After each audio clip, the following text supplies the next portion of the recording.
Day 2 of the 6-day Tour de Romandie in Switzerland. This is the Finnish town of Chaux-de-Fonds. Can Tour de France winner Cadel Evans fight back after his poor opening day? Or will the world's fastest finisher Mark Cavendish spoil the party? Find out next. The 66th Tour of Romandie opened in Lausanne, Switzerland yesterday beneath heavy skies. Early starter Geraint Thomas of Team Sky conquered the short time trial at a near record speed, and it was in dry conditions. The favourites Bradley Wiggins and defending champion Cadel Evans, they came up short when the rain came down. With the weather conditions, it was played into my hands a bit, but you know, it was only really one corner anyway, so only so much time you can lose in one corner, really. So the man from South Wales in the UK is the one to beat as the Tour of Romandie rolls into the Swiss hills. It's stage 1, next on NBC Sports Network.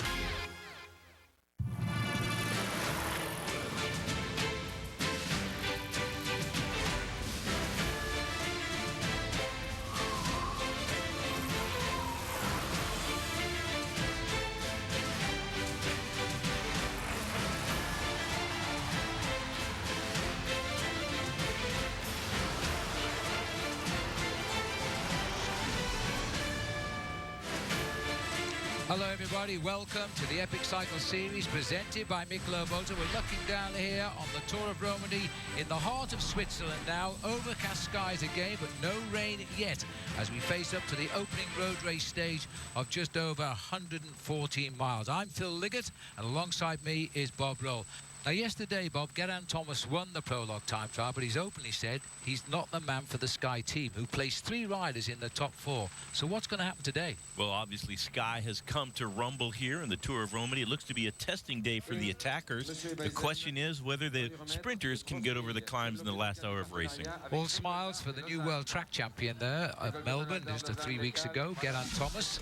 Let's have a look at the standings as they go out today. Thomas leads after his prologue victory by 5 seconds over Giacomo Nizzolo. Mark Cavendish is there, the sprinter, in 3rd, and Michael Rogers, the 3-times world time trial champ, sits in 4th place. Well, today's route, I think we can say it's difficult. We have a nice flat start, Bob, but then it gets a little bit ripply towards the end. Ripply is an understatement. There's 2 Category 2s and a Category 3 climb before the finish to end the proceedings on today's stage. Generally flat to begin in the town of Morges. 184.5 kilometers total. They'll go from Lac Léman, or Lake of Geneva, up to Lac de Neuchâtel, and the finish town is La Chaux-de-Fonds. They're going to pass through that with a lap to go out on the open roads with 2 climbs after they go through the finishing town, and it's going to be a tough stage with a lot of climbs. And as we join the action now, these are the 4 leaders. They've been out front for most of the day, but as you can see, the lead now is down to just over 1 minute. Martin Kohler in red from Team BMC, Kenny de Haas of Lotto, Angelo Tulik of Europcar, and Jimmy Engoulevent of CE Sauchigeon. That's the French team. They're turning right here onto the climb now of the Haut de Côte, the top of the mountain, a typical name, but as they make the turn, Bob, this lead has been well up over 6 minutes, and it's now, as always, being brought back at a crucial stage of the race. And being brought back by this very tough climb. The Haut de la Côte have climbed that many times in training and racing in the roads of Switzerland. That is the man in the BMC colors, red and black, at the back of the field. Martin Kohler, the Swiss rider in the breakaway. He's won the maximum points in the first Category 2 King of the Mountain, and they're trying to hold off a charging peloton now. You can see it's less than 1 minute of an advantage for the men in the front. Yes, not a good sign, is it really? Oh, we pull back here. You'll see the peloton slip underneath. Now, the peloton are on the climb to the left of our picture. It's still a very, very big pack as we look down from the helicopter. Now, Martin Kohler in that breakaway, he got the big climb earlier on and took 8 points there. If he could survive to the top of this climb, then he would be a clear first leader of the King of the Mountains. He led the Tour Down Under, and he's gone clear, and that's not a surprise. So Martin Kohler, who was 3rd in his National Road Race Championship, currently the National Time Trial Champion, is now trying to go alone and get those 8 points. 29 kilometers to go to the finish of La Chaux-de-Fonds, but at the front of the peloton, it's the Sky team. They have come here to the Tour of Romandie with their A team, getting ready for the big stage races of the summer, and they absolutely dominated the proceedings in the prologue. Well, just looking back here, there's riders completely shattered from that breakaway. Now, Sky are a really strong team. With Mark Cavendish, they've got a chance of a sprint win today for sure. It's been quite clear throughout the day, though, because Geraint Thomas has been at the front of the peloton. And for the leader of the Tour to be doing the chasing, that's an indicator he's working for either Cavendish or his teammate Bradley Wiggins. Well, a win-win situation for Team Sky. Bradley Wiggins going for the overall standings, but today perhaps Cavendish has a chance for the stage win. Yep. They won yesterday's stage, and Geraint Thomas, the current leader of the race, could be forgiven for taking it easy and defending his jersey, but he's not done that. He's gone out and done the maximum work possible to keep this breakaway within striking distance. Well, it's a predictable move, this, by Martin Kohler. He's trying to hang on to get to the top of the climb, but second category climb, which means it's not the steepest in the race as they start. But this is the world champion on the front of these three. Mark Cavendish in the white jersey is losing contact. Now, this climb goes on a bit, and he can't afford to let that group get too far away because we are only just on 18 miles from the finish. Cavendish knows he's got to limit his losses if he wants to be in there for the sprint finish. Well, you can see Cavendish really struggling now, rocking his shoulders, looking perhaps for some teammates. But Team Sky cannot send riders back to help Mark Cavendish if they want to defend the lead of not just Bradley Wiggins, but also Geraint Thomas at the moment. And Michael Rogers also on Team Sky. They are the riders at the sharp end of the classification. Now, because of his great time trial yesterday, Mark Cavendish is sitting third overall in this race, but already lost quite a lot of time here. There's other riders finding this hill a little bit surprising, I think, for a second category climb, which is the second most difficult ascent. The riders are splitting up like this. It must be a very fast tempo being set at the front of the peloton. Most certainly very fast, and perhaps doing some of that work is Maciej Peterski, the man in the middle of this breakaway in the green and blue of the Liquigas Cannondale squad. A good rider in the climbs, finished 69th in his only Grand Tour debut. That was the Tour de France last year. So Peterski, the Polish rider, now just off the front of the peloton, chasing this man in black and red, Martin Kohler of Team BMC. Yes, concentration here. He had a very good race in Australia in the month of January. He led the Tour Down Under, lost it and won it back the next day. And he hasn't done much since then, quite honestly. But today, he's looking very strong indeed. And don't forget, he is a Swiss rider racing on home ground. He wants to show himself here. That's the rest of the breakaway he's trying to lead. But look at that now. The whole field are right behind him on the climb. He's not going to make the top. I don't think he'll make the top. There's still a few kilometers to go left on this climb, and he's starting to get swept up by the peloton. They are charging their hard under the escort of the Sky team.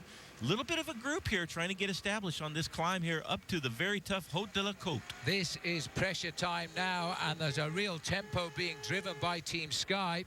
Well, the irony is the pressure by Team Sky at the front is getting rid of the world champion sprinter Mark Cavendish at the back.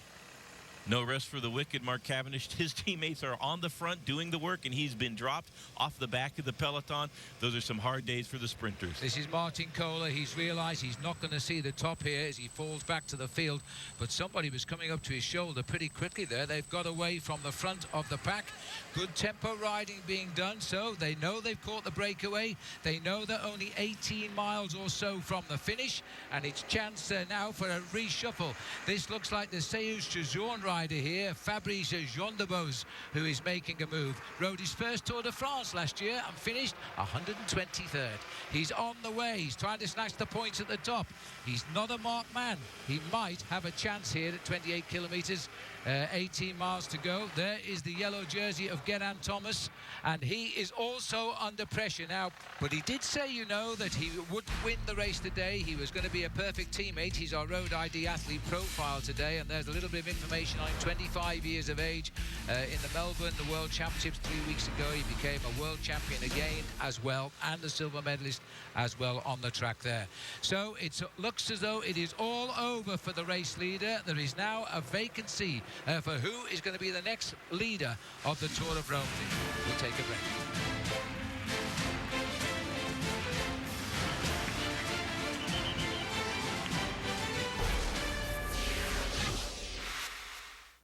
Well, we're on the big climb of the day here now, about 18 miles, I mean, a little bit less now, 17 miles to go. This is the leader as he approaches the 1 kilometre to climb on the Haute de Côte. And this is Fabrice Jean-de-Beauce, and he's doing a very good ride because the peloton, I don't think they'll know too much about this man. He's a new professional, only one Tour de France in his experience, but for Sauer, it's a small French team, and to be able to finish that is a very impressive result for Jean-de-Beauce. Going for the King of the Mountain points. He's got one climb here, a Category 2, and there's a Category 3 before the finish line, so if he can get some more points on that, assuming he wins this one, he will have the King of the Mountain jersey at the end of the day. But the peloton chasing hard now. Looks like the Astana team is on the front, and what a spring campaign they've had. Once the Classics came to the Ardennes, into the hills, Astana won 2 out of 3 of those, winning Amstel, and of course Maxime Iglinski recently won Liège-Bastogne-Liège just on Sunday. Now, just looking at the front of that pack, a lot of those riders were still Team Sky there, and I saw the green jersey of Michael Rogers. Now, he is on Team Sky, and he wears the green jersey. It's on loan, the points competition after yesterday's prologue time trial. So watch out. Now, this looks to me as though it is Thomas Roediger coming across for Radio Shack. He's a former winner of the Tour of Austria back in 2008, and he's one of the survivors, if you like, from the Leopard Trek team when it merged with Radio Shack at the start of this season. He's trying to reach it. Austrian rider, Roediger, got one stage win in the Grand Tours in the team time trial last year at the Vuelta when Leopard Trek made a big come through there. I'm not sure if you count that on your personal Palmares as a win, but if it was me, I would count it for sure. Absolutely. Sorry, a little bit about the picture breakup there, but the live pictures as we now go back here. And that, believe it or not, Bob, was the top of the climb. It's not quite the grandiose results of a climb in the Tour de France, but that line on the road means that Fabrice Jean-de-Beauce has got the 8 points there and could well be pulling on the leader's jersey in the King of the Mountains when he gets to the finish.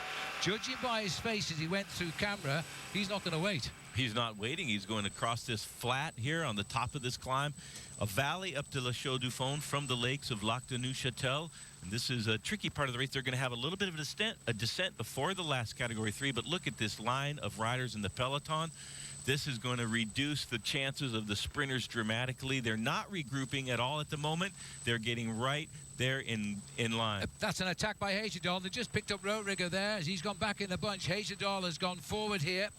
Now, he is the declared leader of the Garmin Barracuda team for the upcoming Giro d'Italia, where he really believes he can win that Grand Tour in Italy, and he wants to find his legs in this event. Now, this is not a happy sight, because looking at this, Mark Cavendish is still on the climb, the world champion, and looking at the summit and looking as though he has said it's game over because the field has left him behind. So there's going to be no magic sprint from Mark today. Well, only 14 miles of racing, 25 kilometers. Cavendish will not see the bike race at the front again. He'll just noodle into the finish, get the time split, or the time cut, excuse me, and hope for better things in the days to come.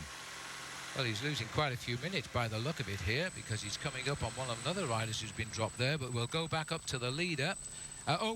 We'll go back up to the leader for a few seconds because the peloton, driven by Team BMC, have closed it right down. Now, let's have a look at the size of this bunch because obviously it's not the whole race now. A lot of riders are left behind. Cadel Evans looking good, trying to take on food at a late stage, 15 miles to go. Winner of the Tour de France there, getting in as much as he can, as quick as he can, and right behind him, the British champion is Bradley Wiggins, who crashed out of the Tour last year with a broken collarbone. Lawrence Tendam also in line there, another teammate of Cadel Evans on the front of the peloton, looking a little bit back further. There is Ivan Basso just slipping out of your picture in the green and blue, and there's Bradley Wiggins in the center of your screen, just slipping out of your picture also in the white jersey as champion of Britain. Well, that looked like Thibaut Pinot, 166, who's just made an attack on the outside here for Team FDJ. This is what they've got to do at this stage of the race because the big leaders will assess who is left in this peloton, and they'll be watching each other now. The opportunists have a real chance to slip away. 15 to go. Thibaut hoping for a little bit of a respite in the peloton while the peloton regroups. He slipped off the front. If they don't chase, he might be able to build up a little bit of a lead and have a chance to hold off the peloton to the finish. Great attack by Thibaut. La Chaux-de-Fonds is the museum, by the way, of the clockmaking industry here in Switzerland, and it's all about time right now as this rider tries to slip the field and win the day. But I don't think the peloton are having any of it. See you in a moment. Tomorrow, the Epic Cycle Series, presented by Michelob Ultra, continues with Stage 2 of the Tour de Romandie. It's an uphill finish in Moutier. That's tomorrow at 5 Eastern on the NBC Sports Network. Now, when we left you, there was an attack by Fabrice Jean-de-Bus, the Frenchman. Well, he was quickly brought back, and immediately, Bob, we've had an attack by the time trial champion of the Netherlands, and that is Stef Clement. I think we can see how that happened. Stef Clement trying to get a little bit of results here for Rabobank. It's been pretty sparse for the Rabobank squad.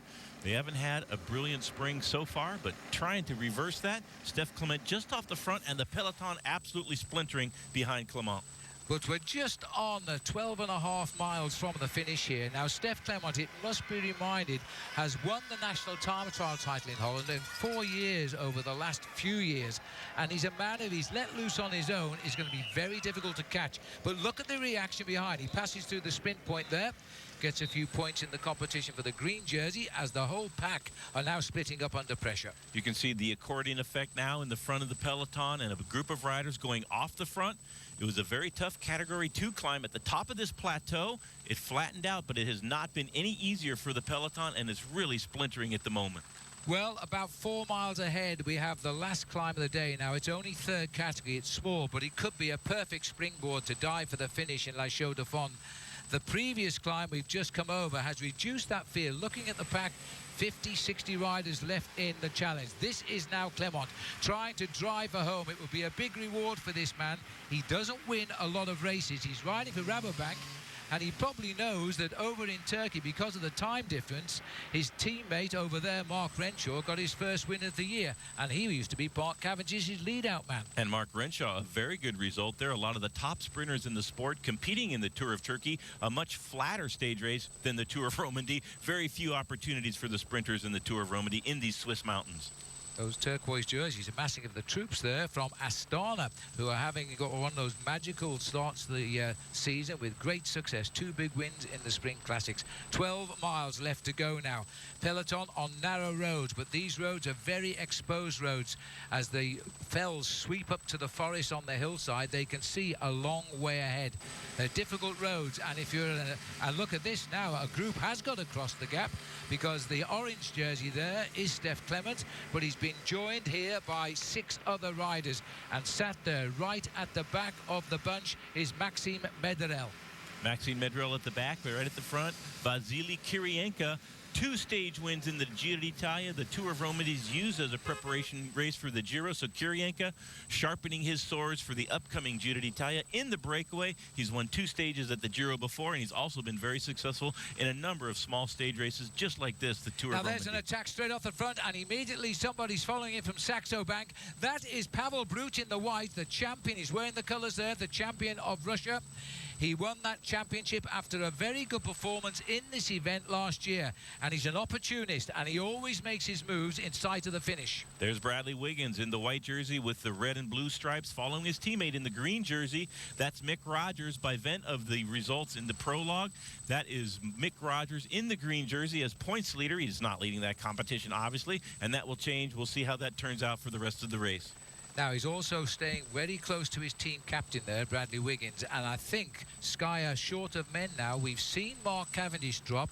The yellow jersey of Geraint Thomas has also been dropped. So virtually the man that wins the stage today will be the next leader of this race, because the field is only split by seconds after that prologue time trial.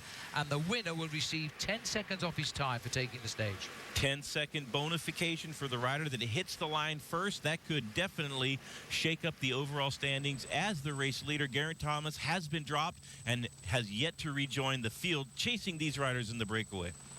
Now, as the camera moves up the road, they've split that field completely at the moment. They must be hitting speeds there of about 35, 36 miles an hour. There is the group they're trying to reach. If these 2 groups do get together, this is going to prove very difficult to bring back, because we're talking of a group of about 13, 14 riders speeding towards the last climb of the day. As we go into the last 18 kilometers, that's just on 11 miles from the finish. We can see the splits go by. 2 more riders trying to reach them. Where's the gap to the peloton? 1 rider going through from Saxo Bank. There looks as though Pavel Brut is going backwards now. and there's a little bit of a gap, but really this field has totally disintegrated over the road as we head towards the finish. Everything to play for now for the riders in the breakaway, and the peloton scrambling to get back on terms. Team Sky seems to have lost control of the group. All of these attacks and a lot of different teams involved in the attacks and the aggression have put Team Sky under a tremendous amount of pressure. Now this is Sylvester Schmidt at the back here, another liquid gas rider. We're right up with the leaders now, and Schmidt is a big danger here. You can't see his number. He's got a raincoat over his race number, but he's number 23. There he is going through. This is Steph Clement, the man that started all the action today, and quite a nice little mix. The rider going through into the lead at the moment in the blue there, that is Kirienka. This is a strong breakaway because the Astana rider there is Seal Dryers, and he's a good sprinter as well. Kevin Seal Dryers has a great little kick at the end of these hard stages. Vasily Kirienka, 2 times a stage winner in the Giro d'Italia that starts just 6 days from the finish of this race, and he'll be honing his form here on the roads of the Tour in Romandie for that. Another liquid gas rider from Poland there trying to cross. That'll be Bodnar trying to reach them now. These two groups could well be coming together here, and that is going to prove difficult for the race. This is Manuel Barro of Saxo Bank, just about hanging on to the back of this group is Saxo Bank's Manuel Barro, and he's going across the gap. This is going to give us a leading group here of maybe 20 riders. The peloton will have to react to this because we are closing in on the last small climb of the day, and then it's a little bit of downhill before we arrive at the finishing line in La Chaux-de-Fonds. These boys are fighting for the next leader of the Tour of Romandie. See you in a moment.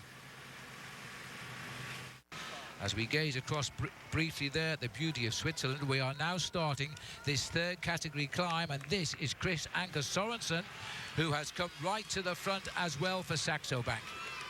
Danish team, Danish rider. The stats on this climb here, pretty tough little climb. It's a category 3. It will lead the riders close to the finishing town, and already a lot of damage in the peloton, so the peloton totally strung out. This is rider Hejudal again having another little dig. Sooner or later, Bob, this week this man is going to win something because he is such an aggressive rider and has been at the end of the Spring Classics in Liège and Flèche, and now here in Romandie. Maybe today. Most certainly had a great spring campaign there in the Ardennes Classic, including Liège-Bastogne-Liège. He's looking forward to the stage race of the Giro d'Italia to come, and for the rider from the Garmin Barracuda squad from Canada, Reijer Heyerdahl, he's put all of his eggs in the Giro basket, and he's trying to show some form here in the Tour of Romandie. Well, I don't know what it is about the race today, and it's got to be down to the pure speed of the race, but when these riders get on these slopes, the peloton just cracks wide open. We're down. There's 159 riders started today. We have heard that Denis Menchov, the Russian, has abandoned, and he's gone from the race. And now we're looking at a very small peloton dicing out to try and decide the day of racing. And there's Pavel Bruta dropping off the back. After making that earlier attack, he can't hang on to the back of the main field now. And he's the champion of Russia. His eyes a little bit bigger than his stomach on today's stage. He was the winner of last year's stage #1 in Tour of Romandie and spent 3 days in the leader's jersey. That probably won't happen this year. Absolute chaos at the back here. These riders are just grabbing at straws and trying to stay in the action as they come and they go. The Radio Shack rider who went back was Nelson Oliveira from Portugal. He's a very good climber normally. Normally he is a good climber, but it's been a very tough tempo throughout the day's proceedings. Team Sky have set a very tough tempo and closed down a very big gap on the breakaway to get this race all back together. This is Daniel Navarro who's having a little dig here. He's 47th overall. He's just about 15 seconds off the lead. He gets a 10-second win bonus if he wins. And remember, Geraint Thomas, the leader, is not in this group. He is now trailing, I would think, 3 or 4 minutes behind. So it really is the man that wins today gets the maillot jaune. Well, Danny Navarro's team manager, Bjarne Riis of the Saxo Bank squad, very critical of the team's efforts throughout the classics. Now they need some results. The pressure is really on the Saxo Bank riders in the absence of their leader, Alberto Contador, to deliver some results. La Chaux-de-Fonds, it's also a great sporting town as well as being a major clock centre here in Switzerland.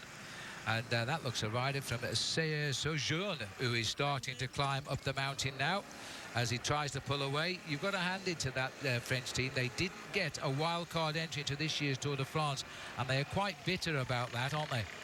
It's a very bitter moment for a French team not to be invited to the Tour de France. Only 4 spots open to wildcard teams in the Tour de France. 3 of those spots went to French teams, and the last spot to Argos Shimano, the continental team from the Netherlands.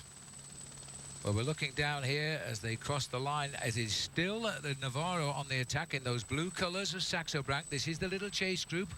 Frenchman certainly down there on the French squad, and somebody is with him. We'll get in amongst it very quickly. Sky is still leading the chase over there, and that is the white jersey of the British champion in second place.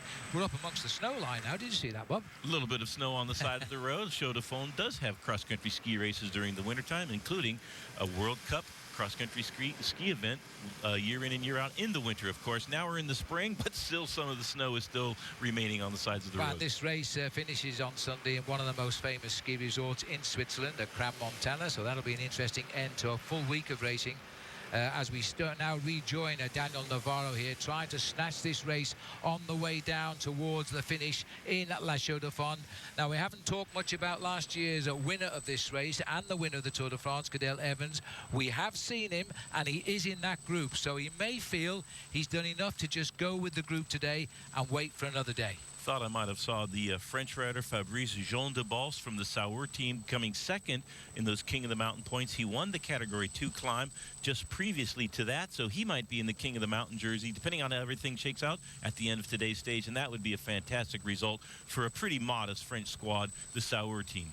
Now, there's the two riders chasing the leaders. It looks as though they might get across. Now, Vincenzo Nocentini is there.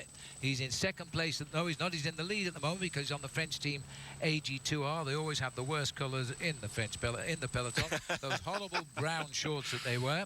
And with him is Maxime Mederel of France. So there's two riders chasing. Are they going to get across? If they do get across, Nocentini is a very strong rider. Rinaldo Nocentini, the Italian on the French team, second on the mountain stage of the Criterium International. Just a few weeks ago, he lost that sprint to Pierre Fedrigo from the FDJ squad, but what an exciting sprint it was. Yeah. Nocentini, a stage winner in the Amgen Tour of California a couple of years ago, and did spend 9 days in the yellow jersey of the Tour de France. This is a perfect situation for a breakaway specialist like Nocentini. A tough race where the peloton splits up in the finale, very opportunistic, and he's won all of his stages just exactly like this. Yes, he used to arrive at the finishing line every day in the Tour. Can't believe he was still in the race lead. It was always inevitable he would lose, and he did, but what a lovely spell it was in that coveted colour. Now, we're on the way down here now. It's a sheer drop off to the left through the forest. That shouldn't happen, though, as Navarro start to go downhill. He's picking a very nice course down here, clipping the corners, and here, that's Nocentini, and also up behind him has come the Maxime as Mederel as well. We have three riders together now, and we have just 6 miles to go down to the finish. Will they catch up?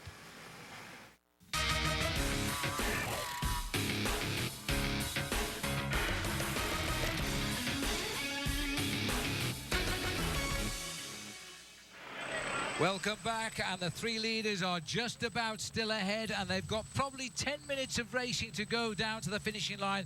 And you can see I said just about ahead because this field is closing in. These last 20 miles, Bob, have been really aggressive racing, and it's because they know the man that wins gets the race lead. Race lead up for grabs. Laurens ten Dam, second wheel in the orange jersey of the Rabobank squad.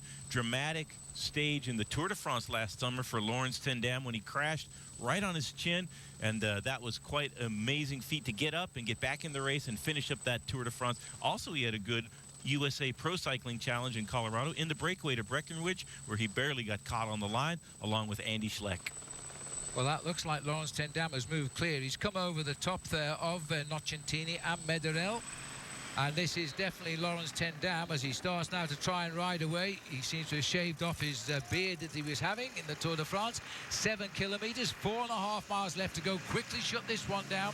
There's a lot of riders feel they have a chance now, and I'm not too sure whether we've got any good sprinters left in this group. It could be quite a strange finish. Well, any sprinter that was able to make it over those climbs and twisting descents, that would be incredible. And it's still not over with 7 kilometers to go, about 5 miles. A lot of attacking, not a lot of control in the peloton. Sky has controlled the proceedings throughout the day, but they're starting to lose a little bit of the impetus at the front of the peloton. Look at this. Wiggins is following the wheel here in the white, and number 1 is Cadell Evans, last year's winner. Well, I told you he was in there.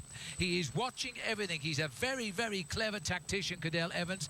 And again, Wiggins has sat up, so Cadell has sat up. A rider from Europe car is trying to reach the escapees. Could be Pierre Rolland, who winner of Alpe d'Huez stage in last year's Tour de France. Had a bit of a rough spring, but Pierre Rolland now coming around and having some good legs in Liège-Bastogne-Liège and following through with some good form here at the Tour of Romandie on stage number 1. Now, before this race started, we're looking at TJ Van Garderen with the black flashes on his red jersey here, the strong man from Montana, because at the start of this race, it was agreed with Team BMC that he would jointly lead the team with Cadell Evans. So he's making his move here now. We're not going to see a reaction from Cadell while he tries. Outskirts of La Chaux-de-Fonds, 6 kilometers, 3.5 miles before the finish line. We're inside of 10 minutes of racing, depending, of course, on the race profile. It says it's flat, but that looks like a little bit of a hill to me. It looks like a little bit of a hill to me, as well as you look back down to the village we've just passed through.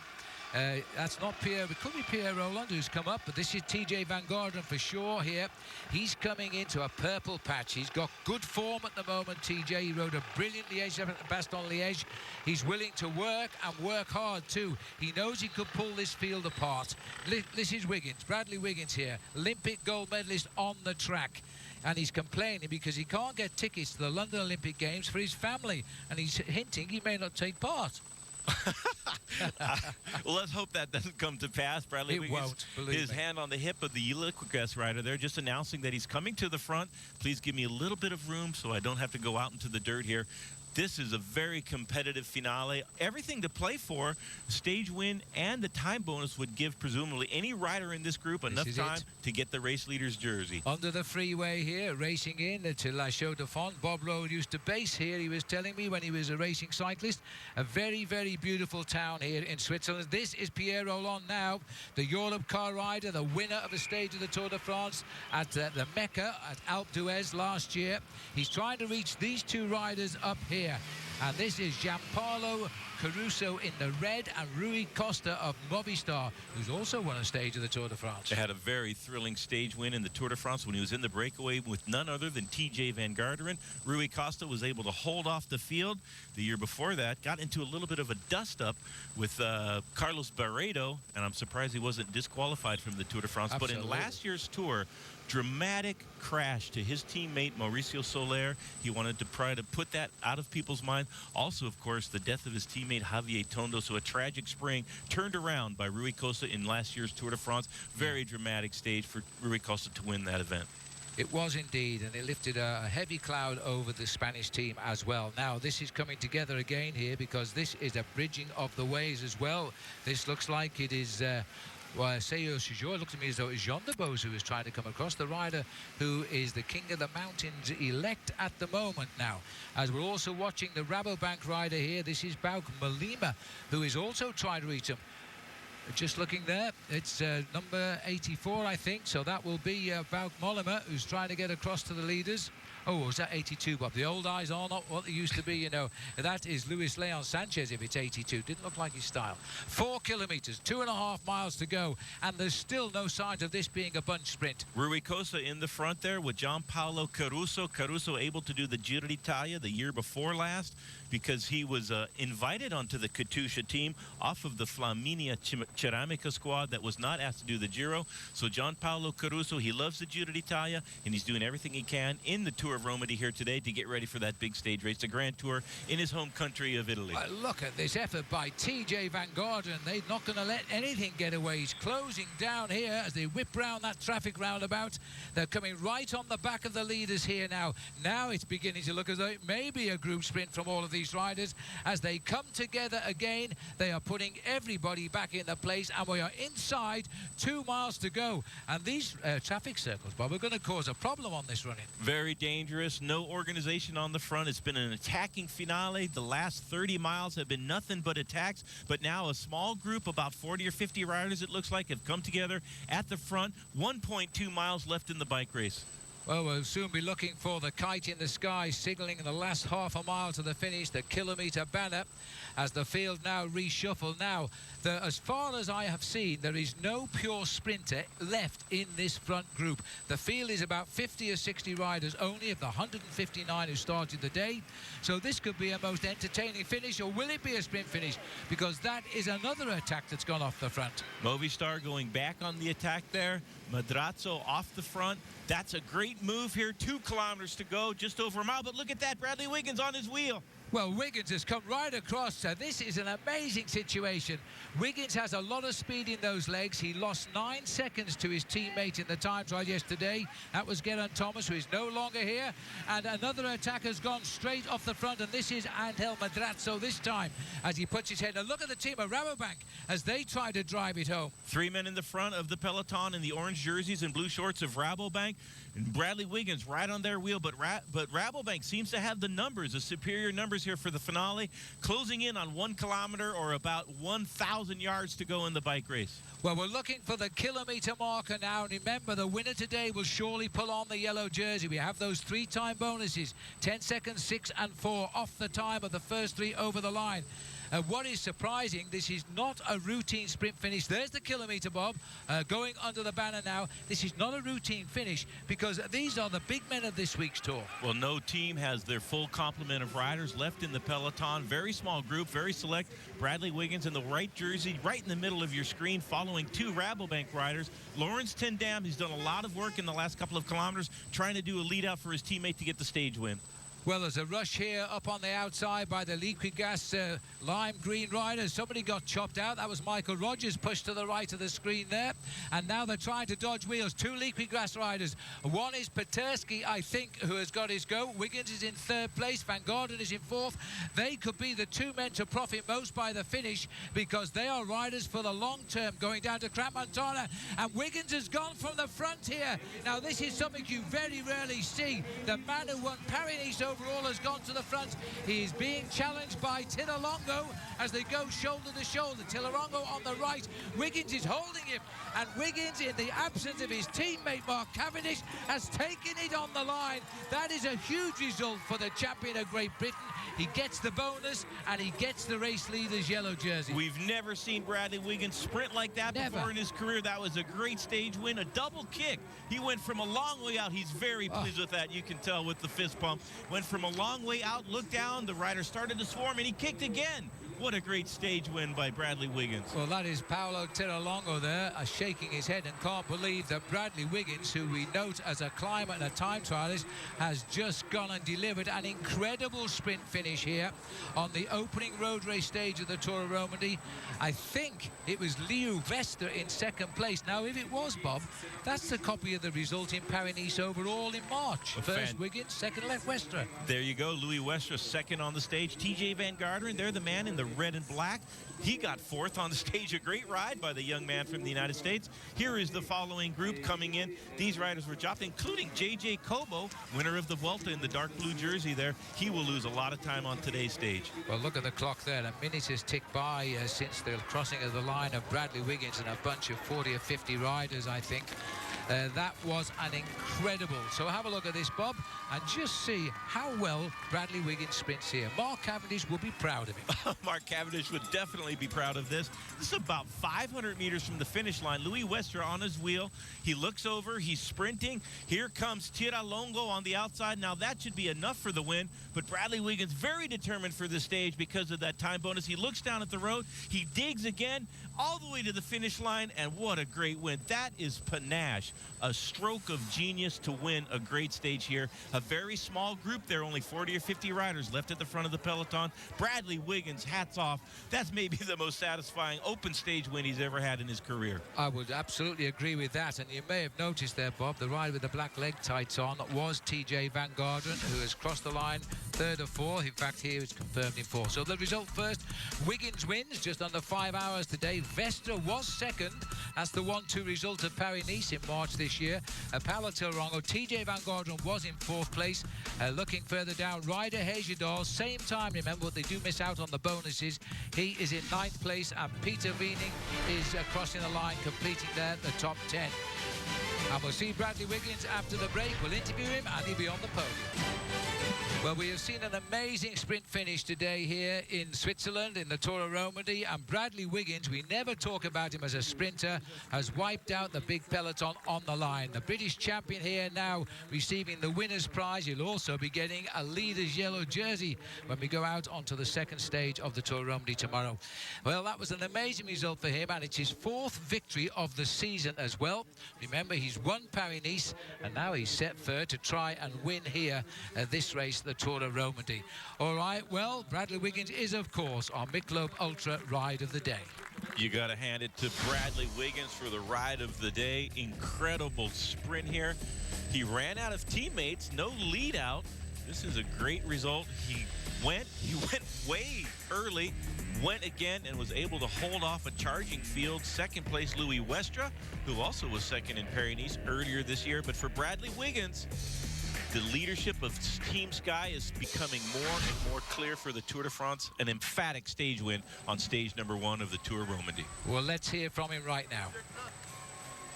Bradley, very strong yesterday, and today the win. It's almost the perfect start for this Tour de Romandie for you. Yeah. I mean, I had it on me today. You know, I was had a lot of adrenaline that final after I punctured 25k to go. And the boys, you know, did a fantastic job all day. And even when I punctured, they dropped back for me. And, you know, and then in the final, I was kind of on my own, marshalling everything. And I just wanted to pay them back, you know, for today because, you know, they were incredible. So I've got them to thank. And it was just really nice to be able to finish it off like that in the finish. So I went a bit early and had to sit down and rest for a little bit and then win again. But, yeah, it's good to get the win. You won already Paris-Nice this year. You are really strong right now here. It's hard to hide your probably expectation and goals here. I mean, at the end, you want the win. Yeah, I want to win Romandie, that's for sure, you know. So I'll take what I can every day, and yeah, it's just, as I say, it's nice to get the win because obviously I only really ever win time trials, so to win a sprint like that was really nice. One last word, Tour de France, you have a revenge to take. Yeah, apparently so, yeah, so everyone keeps telling me, but let's just get this one out of the way first. Yeah. Thanks a lot and congratulations. A puncture as well on the running, which we never saw on television, Bob. It's an amazing result for him. To imagine he punctured with about 14 miles to go when the whole peloton was blowing to pieces. Team Sky didn't have any teammates in the finale to lead Bradley Wiggins out. Now we know why. He had a flat tire. They had to work to get him back into contention.